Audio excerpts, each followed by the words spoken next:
Hey guys, this is Josh from ThroughMyLens.com. Today we're going to explore Route 66 in Texas.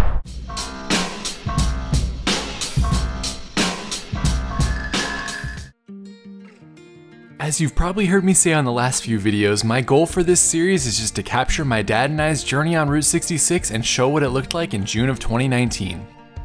You can see my previous videos in the description, and this is one of the shortest videos as Route 66 is only about 175 miles in this state.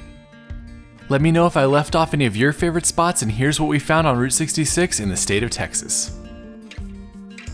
Route 66 is paralleling the freeway when you cross over the Texas state line in the ghost town of Glen Rio.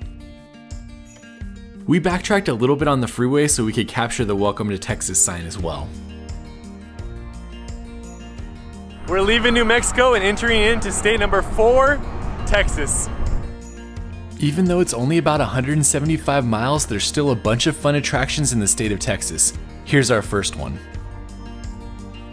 We've officially made it to the midpoint of Route 66. Only 1,100 miles left to go. The Midpoint Cafe is supposedly the halfway point on your Route 66 journey.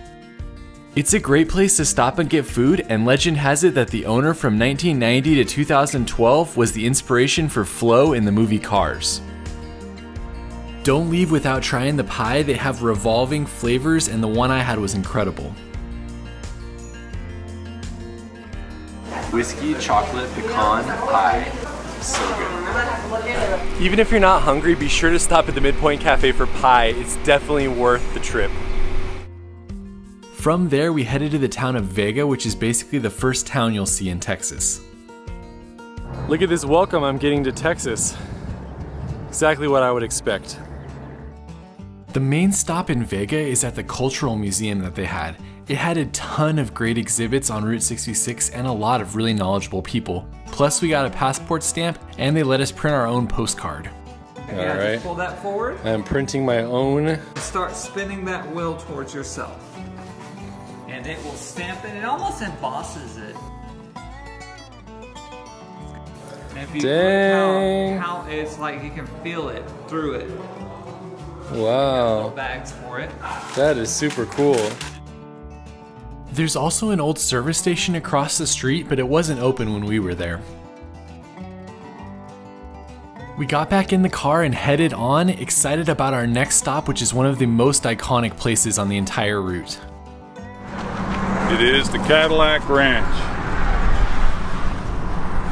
Way out there.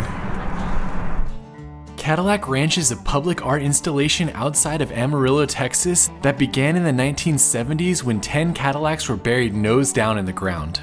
It's open to the public and you can bring your own spray paint and make your mark on any of the different cars. I have to admit, it was a lot more fun than I thought to paint on these old cars. Check out my dad up there doing works of art. We spent probably a good 45 minutes here, and it's hilarious how you finish painting something and somebody immediately comes up and paints over it.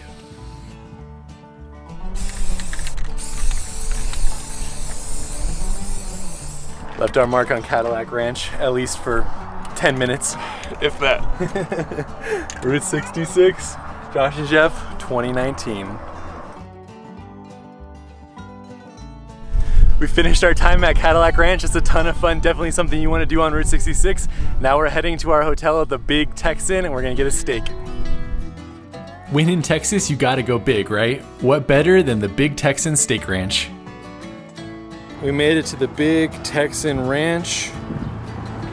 Here is our room. Very nice. Look at, even the pool is shaped like the state of Texas.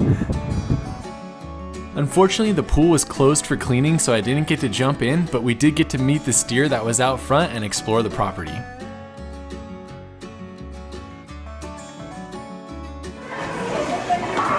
Yeah, and there you go. Way better than Pops.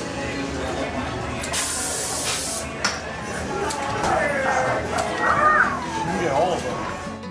As we waited for our dinner reservations, we walked all over the restaurant, saw the jail, the big cowboy boot, the big chair, and all the other crazy stuff there is to see here.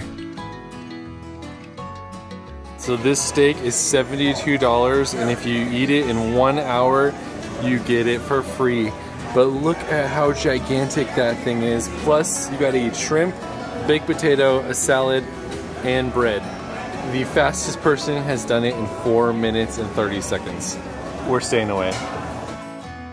Eventually our table was ready and we sat down for our steak dinner to finish the day. To anyone saying that we're not healthy, look, we got salads. This is green. My dad went with the steak and I went with the baby back ribs. It was a fitting only dinner in Texas for us.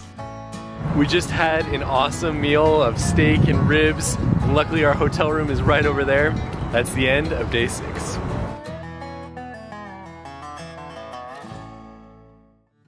Morning day 7, we're saying goodbye to our friend at the Big Texan and heading to Oklahoma City.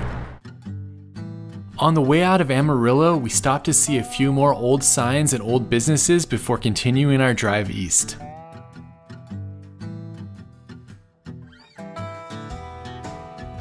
As we were driving away, we noticed some VW bugs stuck out of the ground just like Cadillac Ranch, so we stopped to check it out.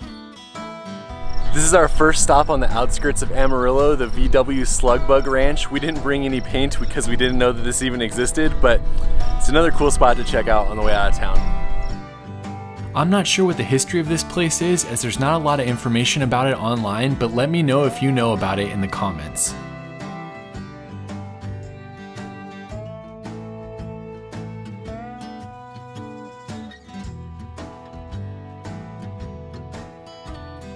"30 minutes outside of Amarillo, we made it to another well-visited roadside attraction. In the town of Groom, you can stop and see the Groom Cross. This 19-story cross was built in 1995 and it attracts more than 1,000 visitors a day. All along the base, there are different statues that depict the life of Jesus Christ.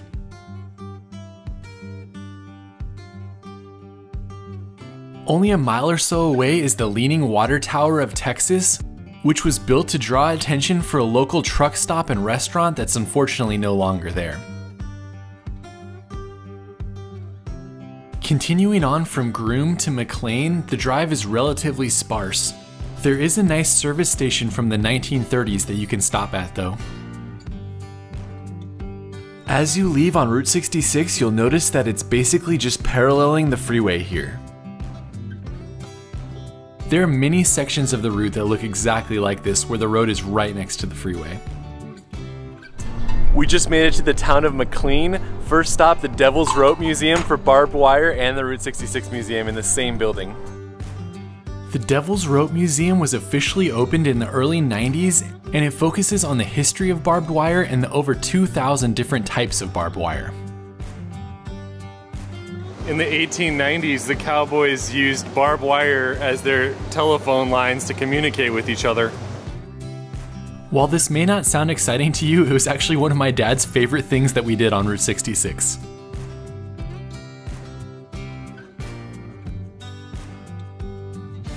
Cool museum, lots of cowboy history, art, definitely worth checking out, especially when it's right next to the Route 66 part. The Route 66 Museum is relatively small, but it does have some fun exhibits, especially the one on the Reptile Ranch. This is the iconic snake from the Regal Rattler Ranch. They used to put dead rattlesnakes on the road so people who were driving by would be all freaked out thinking that the snakes escaped. It was fun to learn about this roadside attraction here, and I kind of wish that it was still in business today. We stayed at the Big Texan last night, and this is actually the original steer. It's probably 1/10 of the size, but pretty cool to see in the museum. After my dad actually bought some barbed wire to take home, we went to see another service station in the town. There are tons of these along the route, so you'll have to decide how many you want to stop at, but this was definitely one of the better ones in Texas. Our last stop in Texas was a visit to U Drop In, also known as the Tower Station or the Tower Cafe. It's one of the most iconic buildings on the Texas portion of Route 66. That booth in the corner is where Elvis sat when he ate here driving on Route 66. There's no longer a restaurant as the whole thing is just a museum and a store, but it was a great last stop for us in the state of Texas.